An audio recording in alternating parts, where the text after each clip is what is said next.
Hi guys, welcome back to my channel. I'm Namita. Today I'm starting a brand new series of videos which are meant to have you the perfect master's degree application. Now I'm going to break down the series into little videos aimed with certain objectives like having the perfect SOP, how to have a great LOR, how to have the perfect resume, and by the end of it in a few weeks you can refer to this series anytime you want solid advice on. So if you haven't subscribed yet, please subscribe so when I post a new video, you know it. Now with that said, let's get started.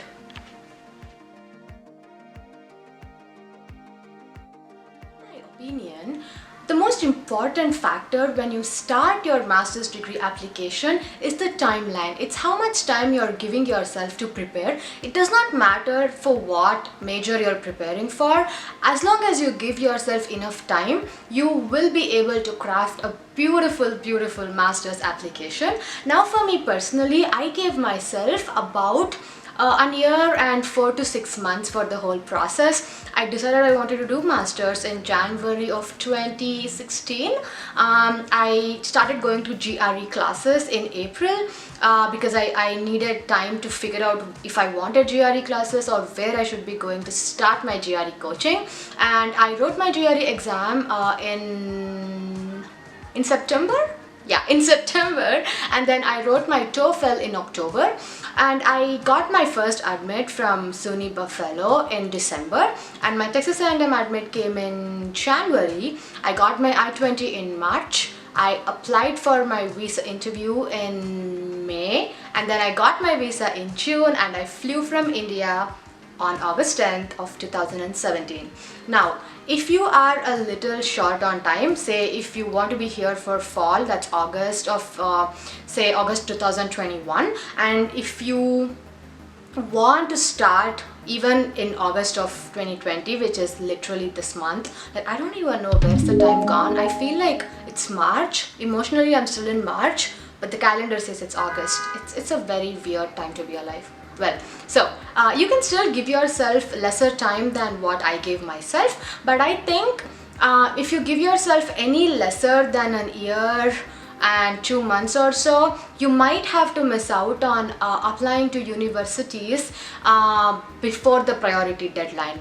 Now, in my opinion, applying to your dream university before the priority deadline increases your chances of getting an admit, because even if you don't get an admit, even if your application material isn't 100% what the university wants, you will be placed on waitlist. So being on waitlist gives you an added advantage of being considered for the next rounds of admits being given out. So keep in mind that most universities have their deadline, the first deadline, the priority deadline, in the month of late October, that's like the last week of October through November, and some of them have it to be in the first week of December. I haven't really seen most other master's programs have a priority deadline after that, and the international student deadline that applies to you if you are in any other country than the United States. If you're coming here, that is usually in the month of February, or worst case maybe March, because by the time it's April, you're already throwing yourself into a really big time crunch, because the process of getting I-20 itself, unless you got a very early admit and you applied for an I-20 right away, you are looking at a timeline of 3 weeks to anywhere up to 6 to 8 weeks, depending on the timing of your I-20 being applied for and your I-20 reaching you. So I hope my timeline gave you some clarity. With that said, now I'm going to tell you all the important documents you need as part of your application. Now guys, many universities will require the documents I say now as a very huge part of their application, and these are common to all the universities. So you don't have to worry about missing out on anything. I'm going to cover the major ones, and then we'll talk about the optional ones which you can choose or choose not to, depending on whether you're applying to a university or not. Now, Document 1 is your passport, of course. You need to have a passport with the valid expiry dates on it, so it's not expiring anytime soon.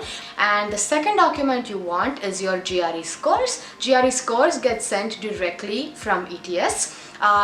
When you write your GRE exam, they will send you to 4 universities of your choice, and after that you can select what other universities you want them to send your GRE score to. And then the third document will be your TOEFL or your IELTS scorecards. This also works the same way, so you can check the website to see how many universities you can send it to directly after your exam, and to how many more you will have to send at an additional cost after that. Now, the fourth document, if you ask me, the most important one, the one that honestly determines if your ambitious university, your dream university, if it's a little beyond what your credentials are, it's the SOP, the statement of purpose. In the next video, I'm going to give you really valuable tips that help me get into Texas A&M. You might want to subscribe so you know when I post the next video. SOP, and then you have your LOR, letters of recommendation, and after that you have your resume. Your resume is really important. It showcases what you are, what your candidature looks like. With all this, now you have your mark sheets. For example, if you have your bachelor's degree from India, say in engineering, you will have 8 mark sheets, and if you have any additional semesters, additional subjects, supplemental information, you will have those marks cards and the transcripts. Now, as far as I know, many universities will want you to apply for a transcript with a fee. So make sure that you apply for transcripts well in time so you're not in a time crunch. And also when you apply for it, they will make sure to give it to you in sealed envelopes.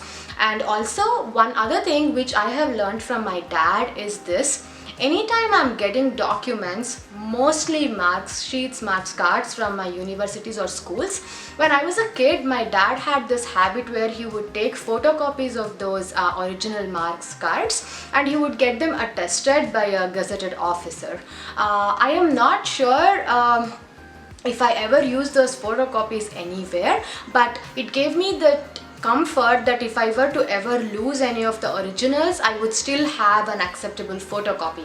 Because when you're sending your documents anywhere, photocopies, at least the universities here will not ask for the originals. Please don't email them any of your original, not email them, mail them, sorry, them your original documents unless it's really required and specifically asked for. So when I sent my photocopies, I sent all the attested ones. Now this is not a necessity, but I would suggest to do that, and the person that can do it can be the head of your department, the university, the principal. They will have a way to do it, so ask them about it.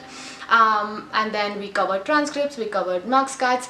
The next optional thing now is the WES. WES is World Education Services. Many universities will ask you to get a WES evaluation done for your transcripts, just because the grading here is a 4-point grading for most universities, and back home, at least in India, we have so many different technological boards. Like I went to VTU, that's a Vishweshwaraya Technological University, and just in my own city there is Bangalore University, there are deemed universities, there's Cochin University, there's so many more. So they will ask you to get a WES evaluation because that will serve as a one benchmark where they will convert all your grades and your averages to a 4-point scale.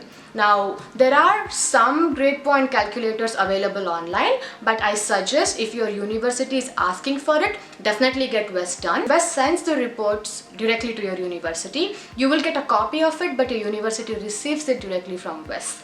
Now, depending on how many universities you are sending your WES application to, WES report to, you can select that number. Okay, so we have covered all the important documents and all the optional documents. As this series progresses, I will talk about the bank documents, the visa documents that you will need. One other point I want to touch upon is the financial documents. Now this rule applies very variedly between many universities. Some of them will ask for your financial details with the application. Some of them will ask for it if they give you an offer letter. Now for me, in my mix of universities, Buffalo did not really ask for any financial documents, but TAMU did. These are the only ones which will be needed for you when you start the application. Now next week we will talk about SOP, and by then, meanwhile, if you have any questions, let me know in the comments below. I'm also going to list these documents in the description box if you want to quickly refer to them. And if you haven't watched my video on what is MIS or how to shortlist universities if you're a non-MIS candidate, I'm going to link them up on the screen somewhere. Remember to click and watch it. With that said, I will see you guys next time, and for a surprise, I will see you before next week. Keep an eye out, and you guys have a wonderful week.